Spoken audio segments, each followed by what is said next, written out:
Hi students, ಇವತ್ತಿನ ವಿಡಿಯೋದಲ್ಲಿ ನಾವು exam point of view chapter 1ನಿಂದ ಯಾವೆಲ್ಲ ಇಂಪಾರ್ಟೆಂಟ್ ಕ್ವಶನ್ಸ್ನ ನೀವು ಸ್ಟಡಿ ಮಾಡಬೇಕು ಅಂತ ನೋಡೋಣ. First one, cisplatin, taxol and AZTನ ಯಾವ ಡಿಸೀಸ್ ಟ್ರೀಟ್ಮೆಂಟ್ನಲ್ಲಿ ಯೂಸ್ ಮಾಡ್ತಾರೆ ಅಂತ 1 ಮಾರ್ಕ್ಸ್ಗೆ ಕೇಳ್ಬೋದು. ಓಕೆ, ಫಾರ್ ಎಕ್ಸಾಂಪಲ್ ಈ 3 ಡ್ರಗ್ಗಳಲ್ಲಿ ಯಾವುದಾದರೂ ಒಂದು ಡ್ರಗ್ನ ಯಾವ ಡಿಸೀಸ್ ಟ್ರೀಟ್ಮೆಂಟ್ನಲ್ಲಿ ಯೂಸ್ ಮಾಡ್ತಾರೆ ಅಂತ ಕೇಳ್ಬೋದು for 1 mark. Okay, next one, ನಿಮಗೆ definition of elements, compounds, mixtures ಹಾಗೆ ಪ್ಯೂರ್ ಸಬ್ಸ್ಟೆನ್ಸ್ ಬಗ್ಗೆ ಗೊತ್ತಿರಬೇಕು. ಓಕೆ, ಇವುಗಳ ಡೆಫಿನಿಷನ್ಸ್ ಗೊತ್ತಿರಬೇಕು.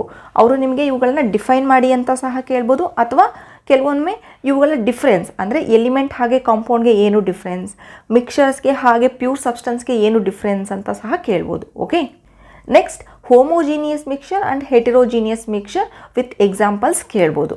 GHG ಅಂದರೆ ಗ್ರೀನ್ ಹೌಸ್ ಗ್ಯಾಸಸ್ಗಳನ್ನು ಮೆನ್ಷನ್ ಮಾಡಿ ಅಂತ ಕೇಳ್ಬೋದು. ಫಾರ್ ಎಕ್ಸಾಂಪಲ್ ಮೀಥೇನ್ ಹಾಗೆ carbon dioxide. Next one, very important one, SI unit of ಅಂದರೆ ಇವುಗಳಲ್ಲಿ ಯಾವುದಾದ್ರೂ SI ಯೂನಿಟ್ಸ್ಗಳನ್ನು ಒಂದನ್ನ ಕೇಳ್ಬೋದು. Okay, for 1 marks. For example SI unit of length ಕೇಳ್ಬೋದು, ಅಥವಾ mass, time, electric current, thermodynamic temperature, amount of substance, luminous intensity, volume and density. ಇವುಗಳಲ್ಲಿ ಯಾವುದಾದರೂ ಒಂದರ SI ಯೂನಿಟ್ನ ಅವರು ಕೇಳ್ಬೋದು. Next one, right or express the number in scientific notation ಅಂತ ಕೇಳ್ಬೋದು. ಯಾವುದಾದ್ರೂ ಒಂದು ನಂಬರ್ನ ಕೊಟ್ಬಿಟ್ಟು ಇದನ್ನು ಸೈಂಟಿಫಿಕ್ ನೊಟೇಷನಲ್ಲಿ ಎಕ್ಸ್ಪ್ರೆಸ್ ಮಾಡಿ ಅಂತ ಕೇಳ್ಬೋದು. ಈಗಾಗಲೇ ನಾವು ಸೈಂಟಿಫಿಕ್ ನೊಟೇಷನ್ನ ಬರೆಯೋದು ಹೇಗೆ ಅಂತ ಕಲ್ತಿದ್ದೀವಿ ಅಲ್ವಾ. ಓಕೆ, ನೆಕ್ಸ್ಟ್ ಒನ್, ಒಂದು ನಂಬರ್ ಕೊಟ್ಬಿಟ್ಟು ಅದರಲ್ಲಿ ಎಷ್ಟು ಸಿಗ್ನಿಫಿಕೆಂಟ್ ಫಿಗರ್ಸ್ ಇದೆ ಅಂತ ಕೇಳ್ಬೋದು. Means how many significant figures are there in number ಅಂತ ಯಾವುದಾದ್ರೂ ಒಂದು ಎಕ್ಸಾಂಪಲ್ ನಂಬರ್ಸ್ ಕೊಟ್ಬಿಟ್ಟು ಅದರಲ್ಲಿ ಎಷ್ಟು ಸಿಗ್ನಿಫಿಕೆಂಟ್ ನಂಬರ್ ಇದೆ ಅಂತ ಸಹ ಕೇಳ್ಬೋದು. Next one, law of chemical combinations. ಇದರಲ್ಲಿ ಯಾವುದಾದ್ರೂ ಲಾನ ಅವರು ಕೇಳ್ಬೋದು for 2 marks. Okay, for example law of definite ಪ್ರೊಪೋರ್ಷನ್ನ ಕೇಳ್ಬೋದು, ಅಥವಾ ಲಾ ಆಫ್ ಮಲ್ಟಿಪಲ್ ಪ್ರೊಪೋರ್ಷನ್ಸ್ನ ಕೇಳ್ಬೋದು, ಗೇ-ಲ್ಯೂಸೆಕ್ಸ್ ಲಾ ಆಫ್ ಗ್ಯಾಷಿಯಸ್ ವಾಲ್ಯೂಮ್ಸ್ನ ಕೇಳ್ಬೋದು, ಅಥವಾ ಅವೆಗಾಡ್ರೋ ಲಾ ಸಹ ಅವರು ಕೇಳ್ಬೋದು. ಇದರಲ್ಲಿ ಯಾವುದಾದ್ರೂ ಒಂದು ಲಾನ ಕೇಳೋ ಚಾನ್ಸಸ್ ತುಂಬ ಇದೆ. Next one, write the postulates of Dalton atomic theory ಅಂತ ಕೇಳ್ತಾರೆ. ಓಕೆ, ಫಾರ್ ಎಕ್ಸಾಂಪಲ್ ಇದನ್ನು 3 ಮಾರ್ಕ್ಸ್ಗೆ ಕೇಳಿದ್ರೆ ನೀವು 3 ಪಾಸ್ಟುಲೇಟ್ನ ಇಲ್ಲಿ ಮೆನ್ಷನ್ ಮಾಡಬೇಕು. ಓಕೆ, 2 ಮಾರ್ಕ್ಸ್ಗೆ ಕೇಳಿದರೆ 2 ಪಾಸ್ಟುಲೇಟ್ಸ್ನ ಮೆನ್ಷನ್ ಮಾಡಬೇಕು. ಓಕೆ, ನೀವು ಮಿನಿಮಮ್ 3 ಪಾಸ್ಟುಲೇಟ್ಸ್ನ ಇಲ್ಲಿ ಓದ್ಕೊಂಡು ಹೋಗಿರಿ. ನೆಕ್ಸ್ಟ್, ಡೆಫಿನೇಷನ್ ಆಫ್ ಮೊಲಾರಿಟಿ ಅಂದರೆ ವಾಟ್ ಈಸ್ ಮೊಲಾರಿಟಿ ಅಂತ ಗೊತ್ತಿರಬೇಕು, ವಾಟ್ ಈಸ್ ಮೊಲಾಲಿಟಿ ಅಂತ ಗೊತ್ತಿರಬೇಕು, ಹಾಗೆ ವಾಟ್ ಈಸ್ ಮೋಲ್ ಅಂತ ಗೊತ್ತಿರಬೇಕು. Next, what is mole fraction ಅಂತ ಗೊತ್ತಿರಬೇಕು, ಲಿಮಿಟಿಂಗ್ ರಿಯೇಜೆಂಟ್ ಅಂದರೆ ಏನಂತ ಗೊತ್ತಿರಬೇಕು, ಎಕ್ಸಸ್ ರಿಯೇಜೆಂಟ್ ಅಂದರೆ ಏನಂತ ಗೊತ್ತಿರಬೇಕು. ಇವೆಲ್ಲಗಳ ಡೆಫಿನೇಷನ್ಸ್ ನಿಮಗೆ ಗೊತ್ತಿರಬೇಕು. ಹಾಗೆ ಒನ್ ಮೋರ್ ಇಂಪಾರ್ಟೆಂಟ್ ಥಿಂಗ್, ಅವರು ಅವೆಗಾಡ್ರೋ ನಂಬರ್ ವ್ಯಾಲ್ಯೂ ಕೇಳ್ಬೋದು. ಅವೆಗಾಡ್ರೋ ನಂಬರ್ ಏನಿದೆ ಅದರ ವ್ಯಾಲ್ಯೂ ಏನು ಅಂತ ಕೇಳ್ಬೋದು. ಓಕೆ, ಇದನ್ನು ಡೈರೆಕ್ಟಾಗಿ ಅವೆಗಾಡ್ರೋ ನಂಬರ್ ವ್ಯಾಲ್ಯೂ ಏನಿದೆ ಅಂತನಾದರೂ ಕೇಳ್ಬೋದು, ಅಥವಾ how many molecules present in 1 mole of water ಅಂತ ಕೇಳ್ಬೋದು, ಅಥವಾ how many atoms present in 12 gram of C12 isotope ಅಂತ ಸಹ ಕೇಳ್ಬೋದು. ಓಕೆ, 1 ಮೋಲ್ ಆಟಮ್ಸ್ ಅಥವಾ 1 ಮೋಲ್ ಮಾಲಿಕ್ಯೂಲ್ಸ್ ಅಥವಾ 1 ಮೋಲ್ ಪಾರ್ಟಿಕಲ್ಸ್ ಅಂದರೆ ಎಷ್ಟು, ಅವೆಗಾಡ್ರೋ ನಂಬರ್ ಅಂತ ಅರ್ಥ ಅಲ್ವಾ. ಸೊ ನಿಮಗೆ ಅವೆಗಾಡ್ರೋ ನಂಬರ್ ತುಂಬ important. Next, 1 AMU equals to how many gram ಅಂತ ಕೇಳ್ಬೋದು. 1 AMU ಅಥವಾ 1 U equals to 1.66056 into 10⁻⁻24 gram. Next, what will be the 1 atom of C12 in grams ಅಂತ ಕೇಳ್ಬೋದು. ಓಕೆ, ಅಂದರೆ ಕಾರ್ಬನ್ 12 ಏನಿರುತ್ತೆ ಅದರಲ್ಲಿ 1 ಆಟಮ್ ಎಷ್ಟು ಗ್ರಾಮ್ ಇರುತ್ತೆ ಅಂತ ಕೇಳ್ಬೋದು. ಇದನ್ನು ನಾವು ಮೋಲ್ ಕಾನ್ಸೆಪ್ಟ್ನಲ್ಲಿ ಡಿಸ್ಕಸ್ ಮಾಡಿದ್ದೀವಿ. Okay, next, they may ask for you to calculate molecular mass of water, methane and glucose. ಇದು 3 ಸಹ ತುಂಬ ಇಂಪಾರ್ಟೆಂಟ್. ಅಂದರೆ ಮಾಲಿಕ್ಯುಲರ್ ಮಾಸ್ ಆಫ್ ವಾಟರ್ ನಾವು ಹೇಗೆ ಕ್ಯಾಲ್ಕುಲೇಟ್ ಮಾಡ್ತೀವಿ, ವಾಟರ್ ಎಷ್ಟಿದೆ 2 ಇದೆ, ಹೈಡ್ರೋಜನ್ ಎಷ್ಟು ಮಾಸ್ 1, ಹಾಗೆ ಪ್ಲಸ್ O ಎಷ್ಟು 16, ಟೋಟಲ್ ಎಷ್ಟಾಗುತ್ತೆ 18 ಗ್ರಾಮ್ಸ್. ಓಕೆ, ಈ ಥರ ಮಾಲಿಕ್ಯುಲರ್ ಮಾಸ್ ಆಫ್ ಇದು ಯಾವುದು, ವಾಟರ್ದು. Okay, water molecular mass 18 gram. ಇದೇ ತರಹ ನೀವು CO2 ಹಾಗೆ ಗ್ಲೂಕೋಸ್ಗೂ ಸಹ ನೀವು ಇದೇ ಥರ ಕ್ಯಾಲ್ಕುಲೇಟ್ ಮಾಡೋದನ್ನ ಕಲಿಬೇಕು. Next, convert degree Celsius to Fahrenheit or degree Celsius to Kelvin ಅಂತ ಕೇಳ್ಬೋದು. ಓಕೆ, ನಿಮಗೆ ಗೊತ್ತಿರಬೇಕು ಯೂನಿಟ್ಸ್ನ ಹೇಗೆ ಕನ್ವರ್ಟ್ ಮಾಡೋದು ಅಂತ. ಇದನ್ನು ಸಹ ನಾವಾಗಲೇ ಡಿಸ್ಕಸ್ ಮಾಡಿದ್ದೀವಿ in first chapter. Next, definition of empirical formula ಹಾಗೆ ಮಾಲಿಕ್ಯುಲರ್ ಫಾರ್ಮುಲಾ ಸಹ ನಿಮಗೆ ಗೊತ್ತಿರಬೇಕು. ಯಾವುದಾದ್ರೂ ಒಂದು ಕಾಂಪೌಂಡು ಯಾವುದಕ್ಕೆ ಸೇಮ್ ಎಂಪಿರಿಕಲ್ ಫಾರ್ಮುಲಾ ಇದೆ ಹಾಗೆ ಮಾಲಿಕ್ಯುಲರ್ ಫಾರ್ಮುಲಾ ಸೇಮ್ ಇದೆ ಅಂದರೆ ಅದು ಯಾವ ಕಾಂಪೌಂಡ್ ಅಂತ ಸಹ ಕೇಳ್ಬೋದು. ಅಂದರೆ which compound is having same molecular formula, okay, molecular formula and empirical formula. Water ಬಂದುಬಿಟ್ಟು ಸೇಮ್ ಮಾಲಿಕ್ಯುಲರ್ ಫಾರ್ಮುಲಾ ಇದೆ ಹಾಗೆ ಎಂಪಿರಿಕಲ್ ಫಾರ್ಮುಲಾ ಇದೆ. Okay, they may ask for 1 mark.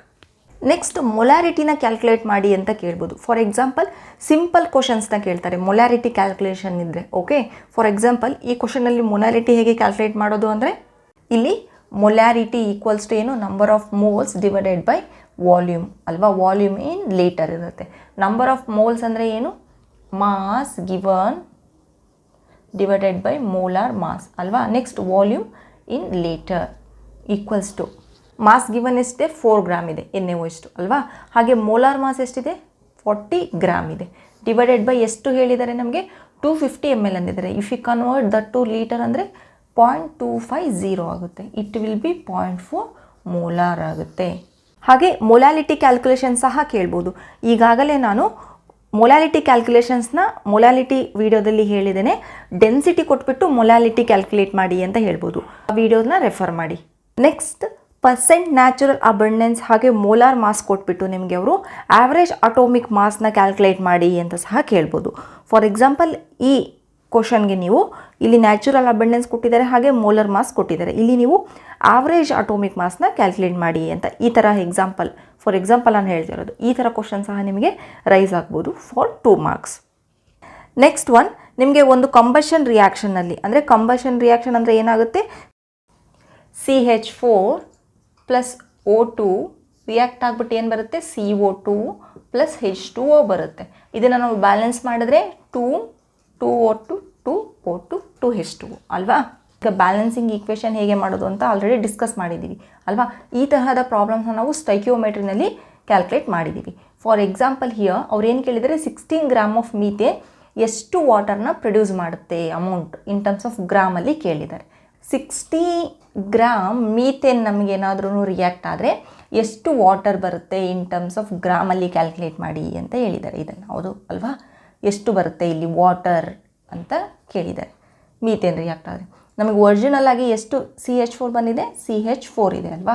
ಅದಕ್ಕೆ ಎಷ್ಟು 2H2O ರಿಯಾಕ್ಟ್ ಆಗಿದೆ ಅಲ್ವಾ ನಮಗೆ. ಅಂದರೆ ಸ್ಟ್ಯಾಂಡರ್ಡ್ಗೆ ನಾವು ಕಂಪೇರ್ ಮಾಡಬೇಕು, ನೆನಪಿದೆಯಾ.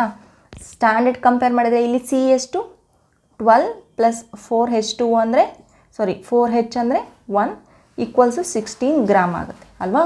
16 ಗ್ರಾಮ್ಗೆ ನಮಗೆ 2H2O ಅಂದರೆ 2 ಇಂಟು 2 ಅಲ್ವಾ, ಹೈಡ್ರೋಜನ್ 2 ಇಂಟು 1 ಹೈಡ್ರೋಜನ್ದು ಪ್ಲಸ್ O ಬಂದುಬಿಟ್ಟು 16, ಇಟ್ ವಿಲ್ ಬಿ 36 ಗ್ರಾಮ್. ನಮಗಿಲ್ಲಿ 16 ಗ್ರಾಮ್ CH4 ಬಂದುಬಿಟ್ಟು 36 ಗ್ರಾಮ್ ವಾಟರ್ನ ನಮಗಿಲ್ಲಿ ಪ್ರೊಡ್ಯೂಸ್ ಮಾಡ್ತಿದೆ. ಅಂದರೆ 16 ಗ್ರಾಮ್ 36 ಗ್ರಾಮ್ ಪ್ರೊಡ್ಯೂಸ್ ಮಾಡ್ತಿದೆ. ಅವ್ರು ಎಷ್ಟು ಕೇಳ್ತಿದ್ದಾರೆ, 16 ಗ್ರಾಮ್ ಎಷ್ಟು ಪ್ರೊಡ್ಯೂಸ್ ಮಾಡ್ತಿದೆ ಅಂತ ಕೇಳಿದ್ದಾರೆ. 16 ಗ್ರಾಮ್ ಎಷ್ಟು ಪ್ರೊಡ್ಯೂಸ್ ಮಾಡ್ತಿದೆ, 36 ಗ್ರಾಮ್ ಮಾಡ್ತಿದೆ. ಓಕೆ, ಒಂದು ವೇಳೆ ನೀವು ಇದನ್ನು ಕ್ರಾಸ್ ಮಲ್ಟಿಪ್ಲೈ ಮಾಡಿದ್ರೂ ಅಷ್ಟೇ ಬರುತ್ತೆ. ಸಿಹಿಯ 16 ಗ್ರಾಮ್ ನಮಗೆ 36 ಗ್ರಾಮ್ನ ಪ್ರೊಡ್ಯೂಸ್ ಮಾಡ್ತಿದೆ ಅಲ್ವಾ. ಅಗೇನ್ 16 ಗ್ರಾಮ್ನ ಕೇಳಿದ್ದಾರೆ ಎಷ್ಟು ಪ್ರೊಡ್ಯೂಸ್ ಮಾಡುತ್ತೆ ಅಂತ ಅಲ್ವಾ. 16 into 36 divided by 16, so it will be 36 gram. ಇಲ್ಲಿ 36 ಗ್ರಾಮ್ ಪ್ರೊಡ್ಯೂಸ್ ಆಗ್ತಿದೆ. ನೆಕ್ಸ್ಟ್ ಸೇಮ್ ರಿಯಾಕ್ಷನ್ನಲ್ಲಿ ಇನ್ನೂ ಒಂದು ರೀತಿ, ಯಾವ ರೀತಿ ಕ್ವಶನ್ ಕೇಳ್ಬೋದು ಅಂದರೆ, how many moles of methane are required to produce 22 gram CO2 after combustion ಅಂತ ಕೇಳ್ಬೋದು. ಕಂಬಷನ್ ಅಂದರೆ ಏನು, ಮೀಥೇನ್ ಕಂಬಷನ್ ಆದರೆ ಏನಾಗುತ್ತೆ, O2 ಜೊತೆನೇ ರಿಯಾಕ್ಟ್ ಆಗೋದಲ್ವಾ. ಸೊ CO2 H2O ಬರುತ್ತೆ. ಅಂದರೆ ಅವ್ರು ಇಲ್ಲಿ ಏನು ಕೇಳಿದ್ದಾರೆ, ಅವರು 22 ಗ್ರಾಮ್ CO2 ಬಂದುಬಿಟ್ಟು ಎಷ್ಟು ಮೋಲ್ ಮೀಥೇನ್, ಇದನ್ನು ಮೋಲಲ್ಲಿ ಕೇಳಿದ್ದಾರೆ ಅವರು. ಓಕೆ, ಮೋಲ್ ನಾವು ಇದೇ ರೀತಿ ಬರಿತೀವಲ್ವ ಏನು, ಸೊ ಎಷ್ಟು ಮೋಲ್ ಕನ್ಸ್ಯೂಮ್ ಆಗುತ್ತೆ 22 ಗ್ರಾಮ್ CO2 ಪ್ರೊಡ್ಯೂಸ್ ಆಗಬೇಕಂದ್ರೆ ಅಂತ ಕೇಳಿದ್ದಾರೆ. ಫಸ್ಟ್ ಏನು ಮಾಡಿ, ನೀವು ಕ್ವಶನಲ್ಲಿ ಏನು ಕೊಟ್ಟಿದ್ದಾರೆ ಯೂನಿಟ್, ಆ ಯೂನಿಟ್ಗೆ ಫಸ್ಟು ಕ್ಯಾಲ್ಕುಲೇಷನ್ನ ಸಾಲ್ವ್ ಮಾಡ್ಕೊಳ್ಳಿ. ಹಿಯರ್ ಇಲ್ಲಿ ನಮಗೆ ಎಷ್ಟಾಗುತ್ತೆ, 16 ಗ್ರಾಮ್ ಅಲ್ವಾ. ಇದನ್ನು ಗ್ರಾಮಲ್ಲಿ ಕನ್ವರ್ಟ್ ಮಾಡಿದ್ರೆ ಸ್ಟ್ಯಾಂಡರ್ಡ್ ಬರ್ಕೊಂಡ್ರೆ ನಾವೇನಾಗುತ್ತೆ, ಫಸ್ಟ್ 16 ಗ್ರಾಮ್ ಮೀಥೇನ್, ಈ ಹಿಂದೆ ಕ್ಯಾಲ್ಕುಲೇಟ್ ಮಾಡಿದ್ವಲ್ಲ 16 ಹೇಗೆ ಬಂತು ಅಂತ. ಸೊ 16 ಗ್ರಾಮ್ ಮೀಥೇನ್ ಎಷ್ಟು CO2 ಪ್ರೊಡ್ಯೂಸ್ ಮಾಡ್ತಿದೆ ನಮಗಿದು, ಸಿ ಬಂದುಬಿಟ್ಟು 12 ಪ್ಲಸ್ 2 ಆಕ್ಸಿಜನ್ ಇದೆ, 16 ಇದು, ಸೊ 44 ಗ್ರಾಮ್ ಆಗುತ್ತೆ. ಓಕೆ, ಅಂದರೆ 16 ಗ್ರಾಮ್ ಅಂದ್ಬಿಟ್ಟು 44 ಗ್ರಾಮ್ ಕಾರ್ಬನ್ ಡೈಆಕ್ಸೈಡ್ನ ಇಲ್ಲಿ ಪ್ರೊಡ್ಯೂಸ್ ಮಾಡ್ತಿದೆ. ಅಂದರೆ ಅವ್ರು ಏನು ಕೇಳಿದ್ದಾರೆ ಕ್ವಶನಲ್ಲಿ 22 ಗ್ರಾಮ್ ಕೇಳಿದ್ದಾರೆ. 22 ಗ್ರಾಮ್ CO2 ಎಷ್ಟು ಪ್ರೊಡ್ಯೂಸ್ ಮಾಡುತ್ತೆ ಮೀಥೇನ್ ಅಂತ. ಇಲ್ಲೇನಾಗುತ್ತೆ 22 × 16 ಡಿವೈಡೆಡ್ ಬೈ 44 1 2 8. ಸೊ ಇಲ್ಲಿ 8 ಗ್ರಾಮ್ ಮೀಥೇನ್ ಬರ್ತಿದೆ ನಮಗೆ. ಓಕೆ, 8 ಗ್ರಾಮ್ ಮೀಥೇನ್ ಬರ್ತಿದೆ. 8 ಗ್ರಾಮ್ ಮೀಥೇನ್ ಬರ್ತಿದೆ ಅಂದರೆ ನಾವು ಗ್ರಾಮಲ್ಲಿ ಕ್ಯಾಲ್ಕುಲೇಟ್ ಮಾಡ್ದಂಗೆ ಆಯಿತು. ಅವ್ರೇನು ಕೇಳಿದರೆ ನಂಬರ್ ಆಫ್ ಮೋಲ್ಸ್ ಕೇಳಿದರೆ, ಇದನ್ನು ನಂಬರ್ ಆಫ್ ಮೋಲ್ಗೆ ಕನ್ವರ್ಟ್ ಮಾಡಿ. ನಂಬರ್ ಆಫ್ ಮೋಲ್ಗೆ ಕನ್ವರ್ಟ್ ಮಾಡಿದ್ರೆ ಏನಾಗುತ್ತೆ, ನಂಬರ್ ಆಫ್ ಮೋಲ್ಸ್ ಅಂದರೆ ಮಾಸ್ ಗಿವನ್ ಅಲ್ವಾ divided by molar mass. So mass given ಎಷ್ಟಿದೆ 8 ಗ್ರಾಮ್ ಇದೆ. ಮೋಲಾರ್ ಮಾಸ್ ಆಫ್ ಮೀಥೇನ್ ಎಷ್ಟು 16 ಗ್ರಾಮ್ ಅಲ್ವಾ, ನಮಗೆ 16 gram. So it will be 0.5 mole answer. Okay, 0.5 mole. Next, find the empirical formula of a compound ಅಥವಾ molecular formula of a compound ಅಂತ ಸಹ ಅವ್ರು ನಮಗೆ ಕೇಳ್ಬೋದು. ಫಾರ್ ಎಕ್ಸಾಂಪಲ್ ಇದೊಂದು ಕ್ವಶನ್ ಕೊಟ್ಟಿದ್ದೀನಿ. ಇದೇ ಥರ ಕ್ವಶನ್ಸ್ನ ನಾವು ಎಂಪಿರಿಕಲ್ ಫಾರ್ಮುಲಾ ಮಾಲಿಕ್ಯುಲರ್ ಫಾರ್ಮುಲಾ ವಿಡಿಯೋದಲ್ಲಿ ಡಿಸ್ಕಸ್ ಮಾಡಿದ್ದೇವೆ. ಇಲ್ಲಿ ಫಾರ್ ಎಕ್ಸಾಂಪಲ್ ಈ ಥರ ಕ್ವಶನ್ಸ್ ಕೊಟ್ಟರೆ ನೀವೇನು ಮಾಡಬೇಕು, ಎಲಿಮೆಂಟ್ನ ಡಿವೈಡ್ ಮಾಡ್ಕೋಬೇಕು. ನೆಕ್ಸ್ಟ್ ಪರ್ಸೆಂಟ್ ಕಾಂಪೋಸಿಷನ್ ಒಂದು ಕಾಲಮ್ ಮಾಡ್ಕೋಬೇಕು. ನೆಕ್ಸ್ಟ್ ಅಟಾಮಿಕ್ ಮಾಸ್ ಕ್ಯಾಲ್ಕುಲೇಟ್ ಮಾಡಬೇಕು. ನೆಕ್ಸ್ಟ್ ಪರ್ಸೆಂಟ್ ಕಾಂಪೋಸಿಷನ್ನ ಅಟಾಮಿಕ್ ಮಾಸಿಂದ ಡಿವೈಡ್ ಮಾಡಬೇಕು. ನೆಕ್ಸ್ಟ್ ನೀವು ಫೈನಲ್ ಆಗಿ ಸಿಂಪ್ಲೆಸ್ಟ್ ಹೋಲ್ ನಂಬರ್ ರೇಷಿಯೋ ತೆಗೆದುಬಿಟ್ಟು ಎಂಪಿರಿಕಲ್ ಫಾರ್ಮುಲಾ ಬರೀಬೇಕು. ಮಾಲಿಕ್ಯುಲರ್ ಫಾರ್ಮುಲಾ ಕೇಳಿದರೆ ಅದನ್ನು ನೀವು ಮಾಲಿಕ್ಯುಲರ್ ಫಾರ್ಮುಲಲ್ಲಿ ಸಬ್ಸ್ಟಿಟ್ಯೂಟ್ ಮಾಡಿಬಿಟ್ಟು ಒಂದು ಮಾಲಿಕ್ಯುಲರ್ ಫಾರ್ಮ್ನ ಬರೀಬೇಕು. ನೆಕ್ಸ್ಟ್, ಲಿಮಿಟಿಂಗ್ ರಿಯೇಜೆಂಟ್ ಹಾಗೆ ಎಕ್ಸೆಸ್ ರಿಯೇಜೆಂಟ್ ಬಗ್ಗೆನೂ ಒಂದು ಕ್ವಶನ್ ಬರಬಹುದು. ಓಕೆ, ಫಾರ್ ಎಕ್ಸಾಂಪಲ್ ಈ ತರಹದ ಲಿಮಿಟಿಂಗ್ ರಿಯೇಜೆಂಟ್ ಎಕ್ಸೆಸ್ ರಿಯೇಜೆಂಟ್ ಕ್ಯಾಲ್ಕುಲೇಷನ್ಸ್ನ ಈಗಾಗಲೇ ನಾವು ರೆಸ್ಪೆಕ್ಟಿವ್ ವಿಡಿಯೋದಲ್ಲಿ ಡಿಸ್ಕಸ್ ಮಾಡಿದ್ದೇವೆ. ಅದನ್ನು ಸಹ ಒಂದ್ಸಲ ನೀವು ರೆಫರ್ ಮಾಡ್ಕೊಳ್ಳಿ.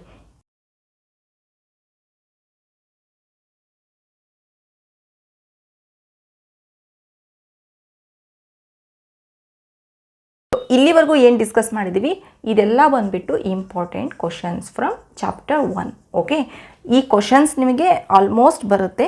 ಇದನ್ನು ಬಿಟ್ಟು ಸಹ ಕೆಲವು ಕ್ವಶನ್ಸ್ ಬರಬಹುದು. ಓಕೆ, ಇವುಗಳನ್ನು ನೀವು ಮಿಸ್ ಮಾಡೋ ಹಾಗೆ ಇಲ್ಲ. ಈ ಕ್ವಶನ್ಸ್ ನಾನು ಏನು ಹೇಳಿದ್ದೇನೆ ಇವುಗಳ ಬಗ್ಗೆ ನೀವು ತಪ್ಪದೇ ಓದಲೇಬೇಕು. ಓಕೆ, ಸೊ ಎಲ್ಲರೂ ಎಕ್ಸಾಮ್ಸ್ಗೆ ಚೆನ್ನಾಗಿ ಪ್ರಿಪೇರ್ ಆಗಿ. Okay, all the best. Thank you.